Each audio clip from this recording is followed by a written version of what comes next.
Hello කොහොමද මගේ universal souls ටික ඔන්න ඉතින් කාලෙකට පස්සේ මම මගේ යාළුවත් එක්ක ආවා ගාලු කොටුවේ තියෙන තව ලස්සන ට්‍රෙන්ඩින් ප්ලේස් එකක් බලන්න. හැමෝම ඉතින් මේක දන්නේ නම් ෆ්ලවර් ඩම්ප්ලින්ග්ස් කැෆේ කියලා තමයි. ලස්සන රෝස් පාට ඩම්ප්ලින්ග්ස් කන්න තමයි ඉතින් අපිත් අද ආවේ.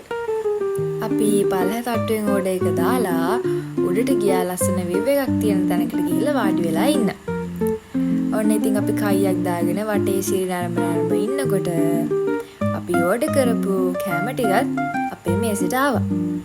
ඩම්ප්ලින්ග්ස් වගේම තව චයිනීස් කෑම ಜಾති try කරන්න කැමති ඔයාලටත් මෙතන ලොකු මෙනු එකක් වගේම රීසනබල් ප්‍රයිස් එකකට මේව ඕඩර් කරගන්නත් පුළුවන්. මේ තියෙන්නේ අපි ඕඩර් කරපු ඩම්ප්ලින්ග්ස්. ෆ්ලවර් ඩම්ප්ලින්ග්ස් වගේම තව සැර ಜಾතියකුත් අපි ඕඩර් කරා. හොඳ ඕපදූප ටිකක් කතා කරන ගමන් කෑම ටිකත් ඉතින් ඔන්න ඔය විදිහට තමයි අපි කෑවේ.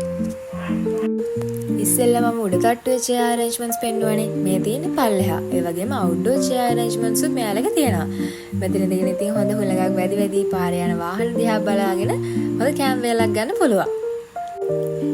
බයි හැමෝටම අපි ආයෙත් දවසක මේ වගේ ලස්සන මිනි vlog එකකින් හම්බෙමු ආයෙත්. එතකන් හැමෝම පරිස්සමට ඉන්න.